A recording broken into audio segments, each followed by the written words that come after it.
2021 జూన్లో 10th class పరీక్షలకు attend కాబోయే విద్యార్థులకు ఉపయోగపడేటట్టుగా 30 సంవత్సరాలు సోషల్ స్టడీస్ టీచింగ్లో అనుభవం ఉన్న నేను మీకు మ్యాప్ పాయింట్స్లో ముఖ్యమైనటువంటి లొకేషన్స్ టిప్స్ మీకు ఈ వీడియో ద్వారా నేను తెలియజేస్తున్నాను.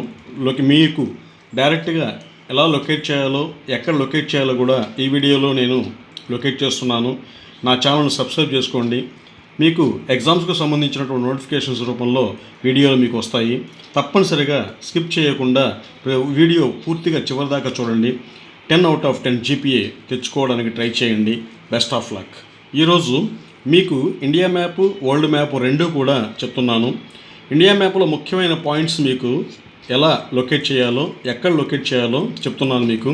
Suppose for example Kudankulam nuclear power plant, Kudankulam nuclear power plant where it is located.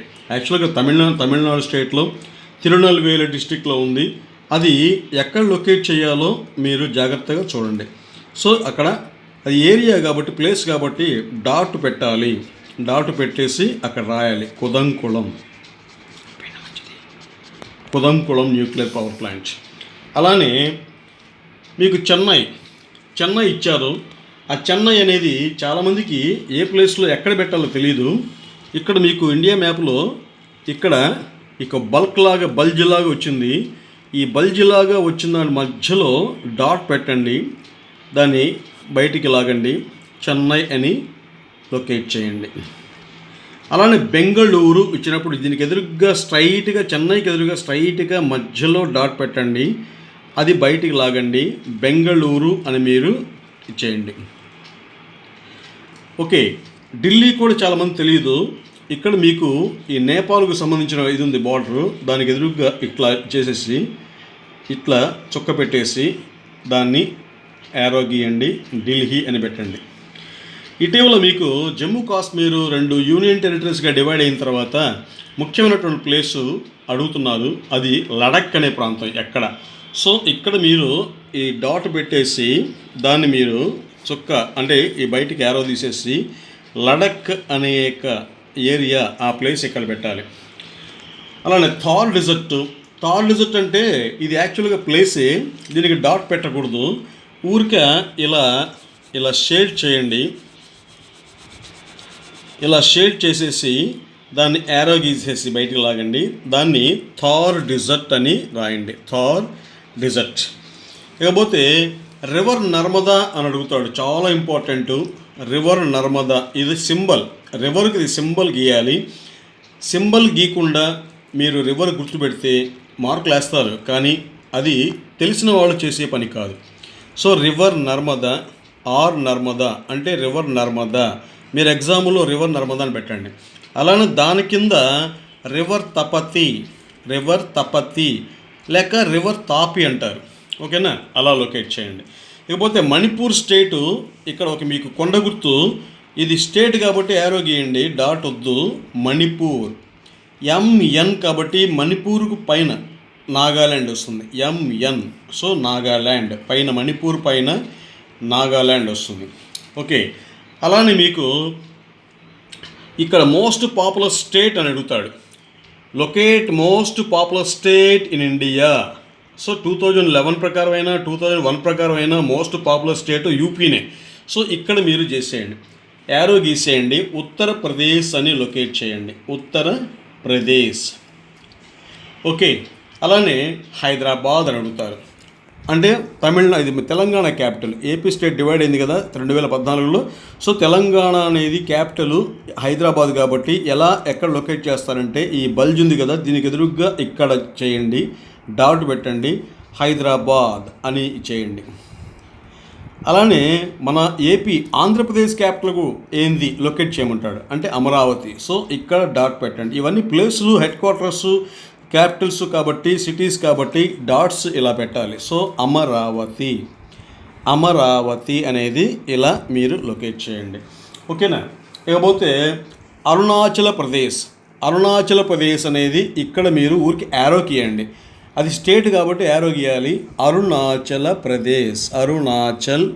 Pradesh అని మీరు అక్కడ రాయండి.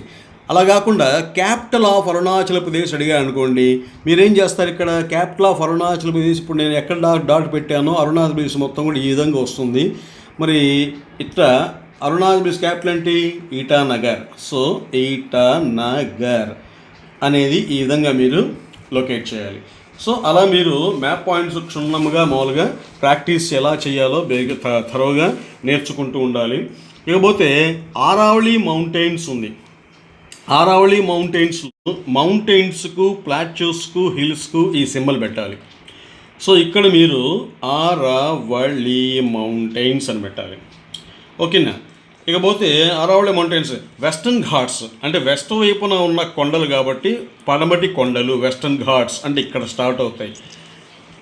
మహారాష్ట్రలోని ఖాందేశ్లో స్టార్ట్ అవుతాయి వెస్టర్న్ ఘాట్స్, కింద కన్యాకుమారి దాకా ఉంటుంది. సో ఇక్కడ మీ యారో తీసేసి వెస్టర్న్ ఘాట్స్. సో అలా రాయాలి. ఈస్టర్న్ ఘాట్స్, ఈస్ట్ వైపు ఏముంది? బే ఆఫ్ బెంగాల్ ఉంది కాబట్టి మరి ఈస్టర్న్ ఘాట్స్ ఎలా ఉన్నాయి? వెస్టర్న్ ఘాట్స్ కంటిన్యూస్గా ఉన్నాయి, కానీ ఈస్టర్న్ ఘాట్స్ జార్ఖండ్లో చోటా నాగపూర్ ప్లాట్యూ దగ్గర నుంచి స్టార్ట్ అయ్యి డిస్కంటిన్యూస్గా మధ్యలో ఆగుతూ వచ్చి ఈ వెస్టర్న్ ఘాట్స్ను ఈస్టర్న్ ఘాట్స్ నీలగిరి రేంజెస్లో కలుస్తున్నాయి. అంటే నీలగిరి కొండల్లో గూడలూరు అనే ప్రాంతంలో కలుస్తున్నాయి. ఓకే, సో అక్కడ నీలగిరి కొండల్లో గూడలూరు అనే ప్లేస్లో కలుస్తుంది కాబట్టి ఇక్కడ ఈస్టర్న్ ఘాట్స్ కన్యాకుమారి దాకా రాదు. సో ఇక్కడ గూడలూరు దగ్గర వెస్టర్న్ ఘాట్స్ను ఈస్టర్న్ ఘాట్స్ టచ్ చేస్తుంది. సో ఇక్కడ మీరు యారో గీసేసి ఈస్టర్న్ ఘాట్స్ అని మీరు లొకేట్ చేయాలి. సో ఇక్కడతోటి ఇకపోతే మీకు చాలా ఇంపార్టెంట్గా మీరు అడిగేది ఏంటంటే ఇండియాకు శ్రీలంకకు మధ్యలో ఉండే స్ట్రైట్ అడుగుతారు. సో ఇక్కడ మీరు గ్యాప్ ఉంది, యారో గీయించాలి, ఇంకేం వద్దు. యారో గీసేసి మధ్యలో గ్యాప్ ఉంది, ఈ అక్కడ యారో గీసేసి Palk strait, PALK Palk, L silent అంటే పాక్ జలసంధి, పాక్ స్ట్రైట్ అని పెట్టండి. అలాపోతే మినికాయ్ ఐలాండ్ ఇంకోటి, ఇది లక్షద్వీప్స్. సో ఇక్కడ మీకు కింద ఒక చిన్న ఇది ఉంది, చుక్క లాంటిది, ఒక డాట్ లాంటిది, అది Minicoy island. So Minicoy island చాలా ఇంపార్టెంట్. ఇది ఇక్కడ ఇది 2004 ఇండోనేషియా సునామీ వచ్చినప్పుడు ఈ యొక్క గ్రేట్ నికోబార్ ఐలాండ్ దగ్గర ఉన్నటువంటి మరి ఇందిరా పాయింట్ అనేది మునిగిపోయింది. సో లాస్ట్లో అండమాన్ నికోబార్ గ్రూప్లో గ్రేట్ నికోబార్ గ్రూప్ దగ్గర ఇందిరా పాయింట్ మీరు పెట్టండి. సో ఇది చాలా ఇంపార్టెంట్. ఇందిరా పాయింట్ ఇది 1984లో ఇందిరా పాయింట్గా దీని పేరు మార్చారు. అప్పటిదాకా దాని పేరు పిగ్మిలియన్ పాయింట్. మరి ఇందిరా పాయింట్ 1984లో ఎందుకు మార్చారు? ఇందిరాగాంధీ ప్రధానమంత్రిగా ఉన్నప్పుడు ఆమె 1984 అక్టోబర్ 31న చనిపోయారు కాబట్టి ఆమె పేరుకు గుర్తుగా ఇందిరా పాయింట్ అనే పేరు ఈ పిగ్మిలియన్ పాయింట్కు మార్చారు. ఓకేనా? అలానే river Brahmaputra where it rises. So ఇక్కడ రివర్ బ్రహ్మపుత్ర ఇక్కడ గీసేసి అంటే షమయోంగ్ డాంగ్, టిబెట్లోని షమయోంగ్ డాంగ్ గ్లాషియర్లో పుట్టేసి ఇలా వచ్చేసి ఈస్ట్ వైపు గుండా వచ్చేసి by taking hair pin bend, ఇక్కడ ఒక హెయిర్ పిన్ బెండ్ లాగా తీసుకొని అరుణాచల్ ప్రదేశ్లో గుండా, అస్సాంలో గుండా వచ్చేసి బంగ్లాదేశ్లో గుండా ఇలా బే ఆఫ్ బెంగాల్ పడిపోతుంది. So river Brahmaputra. సో ఇది అలా కాకుండా రివర్ సింబల్ ఎప్పుడైనా ఇలా బెట్ చేయాలి. అలా కాకుండా రివర్ ఇండస్ అంటారు. రివర్ ఇండస్ మానస సరోవరం లేక కైలాస గ్లాసియర్, కైలాస శిఖరం అంటుంది. ఇక్కడ వచ్చేసేసి జమ్మూ కాశ్మీర్లో గుండా 725 కిలోమీటర్లు వచ్చేసి అవతల పాకిస్తాన్లో గుండా వచ్చేసి నేరుగా కరాచీ దగ్గర అరేబియన్ సీలో కలిసిపోతుంది. సో ఇది రివర్ ఇండస్. లేకపోతే గ్యాంజెస్ కూడా ఉంది. రివర్ గ్యాంజెస్ ఎలా వచ్చేసి రివర్ అంటే గంగోత్రి గ్లాషియర్ దగ్గర పుట్టేసి ఉత్తరాఖండ్లో గుండా, యూపీలో గుండా, తర్వాత బీహారు జార్ఖండ్లో గుండా వచ్చేసి బంగ్లాదేశ్లో గుండా వచ్చి అక్కడ ఆల్రెడీ ప్రవహించినటువంటి బ్రహ్మపుత్ర రివర్తో కలిసి బే ఆఫ్ బెంగాల్లో కలిసిపోతుంది. సో అది మీకు ఫస్ట్ లెసన్లో మనకు వచ్చింది. ఓకే, అలా సో మీరు అలా లొకేట్ చేయాలి. ఇకపోతే బ్యారన్ ఐలాండ్ అని చెప్పుకుంటారు. బ్యారన్ ఐలాండ్ అంటే యాక్చువల్గా ఇది బ్యారన్ ఐలాండ్ ఇది అగ్నిపర్వతం అనేది వాల్కెనో అండమాన్ నికోబార్ ఐలాండ్లో ఉంటుంది. అది ఇక్కడ మధ్యలో అండమాన్ దగ్గర యువతల బ్యారన్ ఐలాండ్స్ అని పెట్టండి. బ్యారన్ ఐలాండ్స్ అని చేసేయండి. సో ఇలా. Next barren island. కేరళ తెలుసు మీకు. కేరళ మామూలుగా మీకు ఈ విధంగా మామూలుగా ఇది చేయాలి, అలా లొకేట్ చేయాలి, అది వేరే విషయం. ఇకపోతే రివర్ లూని ఉంది. రివర్ లూని యాక్చువల్గా వెస్ట్ ఫ్లోయింగ్ రివర్ లూని ఇది లొకేట్ చేయాలి.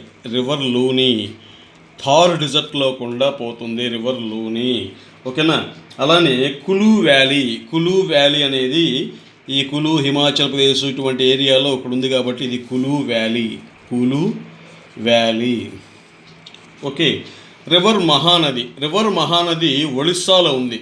ఇక్కడ బల్జిలా ఉంది కాబట్టి ఇక్కడ మీరు రివర్ మౌత్ గీసేసి రివర్ మహానది ఇలా పెట్టేసేయండి. రివర్ మహానది మీద ఉన్నదే, దాని మీద హీరాకుడ్ ప్రాజెక్ట్ ఉంది, అది అలా చేయండి, ఓకేనా. ఓకే. సో అలా మీరు లొకేట్ చేయండి. మరి ఇందాక ముంబై అని పెట్టాలి యాక్చువల్గా, అది చాలా ఇంపార్టెంట్. ముంబై ఇక్కడ మీరు చుక్క పెట్టండి ముంబై. సో ఇక్కడ ముంబై అనేది అదే యాక్చువల్గా ముంబై అనే బొంబాయిని పార్లమెంట్లో ముంబై అంటారు కాబట్టి ముంబై అని పేరు మార్చారు. సో అలా మీరు next K2 peak, mount K2, దాన్ని యాక్చువల్గా గాడ్విన్ ఆస్టిన్ అంటారు. K2 పీక్, ఇది K2. దీని యాక్చువల్గా 8611 మీటర్ల హైట్ అనమాట. ఇది K2, ఓకేనా. ఇది యాక్చువల్గా మరి ట్రాన్స్ హిమాలయన్ జోన్లో ఉంది. ట్రాన్స్ హిమాలయన్ జోన్లో ఉన్నటువంటి ఇది ఒక K2 పీక్ అది. సో ఇండియాలో ఎత్తైనటువంటి ప్లాట్యూ ఇది యాక్చువల్గా.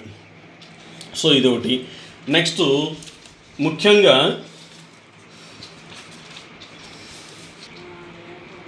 చాలామందికి కోల్కతా అనేది ఎక్కడ లొకేట్ చేయాలో తెలీదు, దానికి డాట్ పెట్టాలో యారో పెట్టాలో కూడా తెలీదు. ఇక్కడ కోల్కతా వెస్ట్ బెంగాల్ క్యాపిటల్ కాబట్టి ఇక్కడ డాట్ పెట్టాలి. అది క్యాపిటల్స్కు, సిటీస్కు, స్టేట్ హెడ్ క్వార్టర్స్కు, స్టేట్ క్యాపిటల్స్కు, డిస్ట్రిక్ట్ హెడ్ క్వార్టర్స్కు ఎప్పుడు కూడా డాట్స్ పెట్టాలి, సిటీస్కు, టౌన్స్కు మొత్తం కూడా. సో ఇది కోల్కతా అనేది ఇక్కడ రాయాలి. అలానే వింధ్యా మౌంటైన్స్, సాత్పురా మధ్యలో, ఇండియాకి మధ్యలో ఇది ఇలా వింధ్యా మౌంటైన్స్, ఇలా వచ్చేసి సాత్పురా మౌంటైన్స్. సో మీరు వింధ్యా అని ఇక్కడ పెట్టండి. సో ఈ కిందది సాత్పురా అనేసి ఇక్కడ రాయండి. వింధ్యా మౌంటైన్స్, సాత్పురా మౌంటైన్స్ అని చెప్పేసి, ఓకేనా. మాల్వా ప్లాట్యూ ఒకటి. ఇక్కడ మాల్వా ప్లాట్యూ ఇలా మీరు లొకేట్ చేసేసి ఇక్కడ మాల్వా ప్లాట్యూ అని పెట్టేసి Malwa plateau. Last and final రెండు చెప్తున్నాను reverse. River Krishna, river Godavari. ఇక్కడ ఈ గ్యాప్లో ఒక రివర్ మౌత్ గీసేసి మహారాష్ట్ర దగ్గరికి గీసేయండి. ఎందుకంటే రివర్ కృష్ణ, రివర్ గోదావరి రెండు కూడా మహారాష్ట్రలో పుట్టాయి. సో ఇది రివర్ కృష్ణ. అలానే పైన ఇంకోటి బల్జిలాగా ఉంది, ఇక్కడ మామూలుగా ఈ రివర్ మౌత్ గీసేసి ఇది కూడా రివర్ గోదావరి, మహారాష్ట్రని కలపాలి, రివర్ గోదావరి అనేసి చేయండి. ఆ రివర్ కృష్ణా దగ్గర నుంచి కొంచెం యువతర కిందకు వస్తుంది. కృష్ణా యొక్క మెయిన్ ట్రిబ్యూటరీ అది తుంగభద్ర, రివర్ తుంగభద్రగా వస్తుంది. సో సౌత్ ఇండియాలో మెయిన్ ప్లాట్యూ అంటే సౌత్ ఇండియాలో హయ్యెస్ట్ పీకు లేక పెనిన్సులా ప్లాట్యూలో హయ్యెస్ట్ పీక్ ఏంటి అని అడిగితే యాక్చువల్గా అనైముడి అనేది పెనిన్సులార్ ప్లాట్యూలో highest peak Anaimudi. So Anaimudi south ఇండియాలో హయ్యెస్ట్ పీక్ అనైముడి అనేది, ఓకేనా. సో ఇటువంటివన్నీ కూడా మ్యాప్స్ ఏ విధంగా లొకేట్ చేయాలో మీరు ఈ టిప్స్ అన్నీ కూడా పాటిస్తూ మీరు బ్రహ్మాండంగా ఆ మ్యాప్ లొకేట్ చేస్తే మంచి పాయింట్స్ మీకు వస్తాయి. రివర్స్కు ఈ సింబల్ పెట్టాలి. రివర్స్కు ప్లాట్యూస్, మౌంటైన్స్ ఇటువంటివన్నీ కూడా ప్లాట్యూస్, మౌంటైన్స్, హిల్స్ అనేది ఈ సింబల్ పెట్టాలి. ప్లేసెస్కు, సిటీస్కు, హెడ్ క్వార్టర్స్కు, క్యాపిటల్స్కు సో ఇది డాట్ పెట్టాలి. అంటే సిటీ హెడ్ క్వార్టర్స్కు, తర్వాత క్యాపిటల్స్కు, సిటీస్కు, టౌన్స్కు, ప్లేసెస్కు ఇది డాట్ పెట్టాలి. ఓన్లీ యారో అనేది స్టేట్స్, తర్వాత వచ్చేసరికి కంట్రీస్ ఇది పెట్టాలి, ఓకేనా. సో ఇక్కడ మీరు ఈ విధంగా గీశారనుకోండి, ఒక ప్లేస్ అది సపోజ్ ఫర్ ఎగ్జాంపుల్ ఇందాక చెప్పాం కదా థార్ డిజర్ట్ ఇట్లాంటి మొత్తం కూడా ఈ విధంగా లొకేట్ చేయాలి. సో అట్లా మళ్ళీ ఇక్కడ థార్ డిజర్ట్ పెట్టేసి మా మాస్టర్ ఇక్కడ పెట్టారని చెప్పారు, ఇది కాదు ఊరికే గుర్తుది. సో ఇది ఈ విధంగా మీరు మ్యాప్ పెడితే బ్రహ్మాండంగా మంచి మార్కులు వస్తాయి. సో నా ఛానల్ సబ్స్క్రైబ్ చేయండి. మీకు ఇటువంటివన్నీ కూడా ఎగ్జామ్కు సంబంధించి స్టూడెంట్స్కు మంచి మంచి టిప్స్ తోటి మీకు నా ఛానల్లో నేను మీకు వీడియో పంపిస్తుంటాను. నా ఛానల్ని స్కిప్ చేయకుండా నా వీడియోలు చూడండి. నా ఛానల్ ముందు సబ్స్క్రైబ్ చేసుకోండి, మీకు అంతా బెనిఫిట్గా ఉంటుంది. Thank you.